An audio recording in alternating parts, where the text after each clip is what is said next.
welcome to Verity Channel, where our aim is to introduce you to uncommon topics and to bring experts in to discuss these topics in a way that makes perfect sense to us all, so that we can benefit from it both personally and also in business. Now, today's topic is that uncommon that we actually decided to bring in two experts, and of course I'm talking about the 2032 Brisbane Games. So, on today's guest list we have Councillor Jason O'Prey. Jason has a very impressive profile, which includes being a world champion lifesaver. He's an accomplished athlete and swimmer, earning him the nickname of Swells in some circles. Long-serving member of the Sunshine Coast community, Jason is a life member at the Maroochydore Surf Lifesaving Club.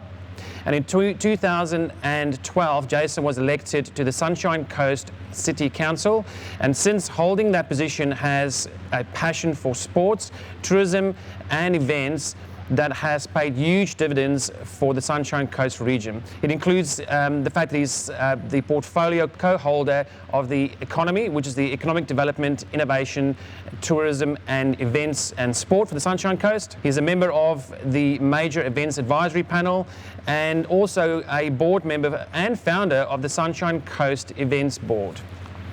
Very impressive, Jason. Welcome to the panel. Great to have you, mate. Thank you. What a wonderful occasion. Also joining us on the panel is Shaun Gallagher, who has a 30-year history in architecture. Amongst other projects, he's also worked on the Suncorp Stadium development, overlay planning for the 2000 Sydney Games and 2000 Sydney Paralympic Games. Shaun was involved in the 25-year redevelopment of the ANZ Stadium and Sydney Olympic Park. Good morning. Welcome. Great to have you as well. Nice to be here. It's been a while since I've had such a long introduction, but it's obviously very well deserved, gents. Fantastic. Thank you. So, with all that being said, and Shaun, it's probably a good first question to ask you: are we actually going to get the games? Very good question. We hope so. Look, the official line from the IOC is that Brisbane or South East Queensland is the preferred candidate at this point. To a degree, we're in uncharted waters. You could argue that it is Brisbane's to lose. However, we're not in a formal bid process. This is the first time that it's happened. And the candidature file that Brisbane has put together will be presented to the IOC, we hope, before the Tokyo Olympics. And that will go to a vote, potentially, and we hope the vote will be positive and award Brisbane the 2032 Games. Yeah. So looking at the media recently, the term one-horse race has been used a number of times. So without going there again, it is pretty much the truth then, by the sounds of it, from what you're saying. Look, there are other interested parties. Let's be clear on that.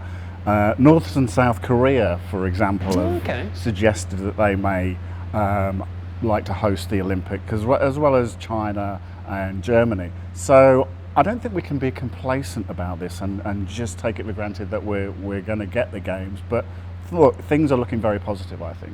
Yeah, fantastic. So with that in mind then, I know you sort of touched on it, but can you elaborate a little bit further on what are the final steps remaining, and also when will we be likely to hear the outcome? So the final touches to the candidature file are being put together. That involves the business case, the venues, what the benefits for South East Queensland of hosting the Games, that is going to be presented shortly to the IOC, we understand, and potentially in July there could be a decision that will let us know whether we've been successful or not. Yeah, fantastic. There's not too long to go, looking at a couple of months. No. I also have to ask a question, because there will be a certain contingent of people watching this who will be thinking to themselves, do we actually want the Games in the first place? Yeah. And I guess the reason why I say that is looking at previous Games hosted, for example, 2004, the Athens Games cost $16 billion, which was 10 times the amount that they'd originally planned for. And by 2010, 6 years later, a lot of the stadiums built were essentially not in use, and some of them actually derelict. If we skip over to the Rio Games in 2016, they ended up costing $20 billion rather than the original $13 billion that they planned. And then the Montreal Games in Canada in 1976, it took them 30 years to be able to pay back the debt that they incurred. I'm not even going to talk about Russia, because that's just a whole other kettle of fish altogether. Maybe to go over to yourself, Jason, what's changed since the previous games that would make Brisbane, people who live in Brisbane and South East Queensland, even in Australia, say, yes, we definitely want the games? Well, I think half the country believe we've already got it. I think there's every teenage sports fanatic kid out there in Australia that thinks they're going to the 2032 Brisbane Olympics. So I think the theme amongst the population of the country is that it's nearly a done deal.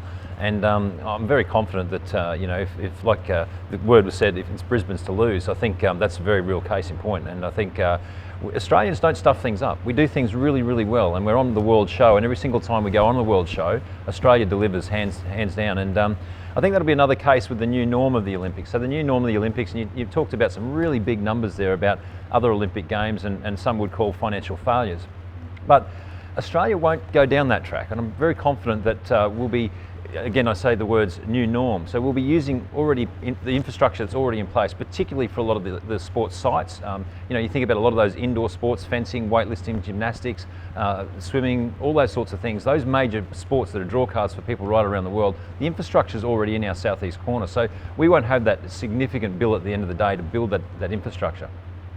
So most of the expense in hosting the games previously was, as you say, in the infrastructure, and enormous cost is involved with that, which has then created the debt. Is that what you're saying? Because we were able to avoid that this time around? Yeah, look, absolutely. And your opening question to Shaun was about, do we actually want the games, and is there better things we can spend the money? Well, sure, we could spend the money on things like homelessness and transport and fix every pothole in the country, but the reality is that we are an Olympic city forever.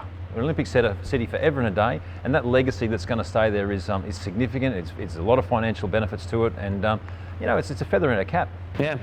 When we were setting up, Shaun, you were talking about the Gabba that I mentioned earlier, and you mentioned the reason, or some of the reasons based on the study, why the Gabba was chosen. Can you elaborate a little bit on that again? Yeah, look, it's an iconic venue. It's a very historic venue. There's a lot of affection for that part of Brisbane.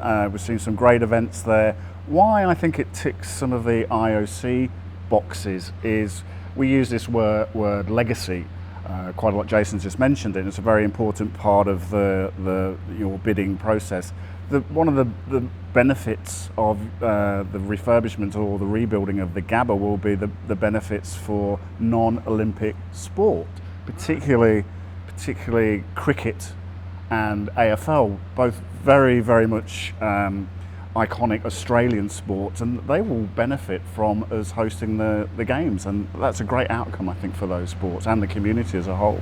I'm sure Australians love that because we love our AFL like cricket, so it does make perfect sense. Okay, so it's going to cost us less because we're going to use existing infrastructure, and there's a huge legacy piece that's going to exist well and truly beyond the games and outside of the games traditionally associated with the Olympic Games as well. Fantastic. How big is the games though? So we've talked about whether we want it or not and how much it's going to cost us and so on and so forth, but do you guys have some numbers around the actual size and the scope and attendees, for example, and the dollars around it? So the part of the new norm of the IOC is to try and to reduce the actual size of the games, to make the cost more manageable. So to that end, you're probably looking by 2032, 10,500 athletes would be competing in the games. There might be something in the region of 8 million tickets for sale for the games. As a TV event, it's probably the most watched event in the world. They reckon the opening ceremony, for example, in the Olympics, half the planet watches that on TV. You could be looking at 5 billion people watching these events taking place in southeast Queensland. So it's incredible exposure for the region, absolutely phenomenal exposure.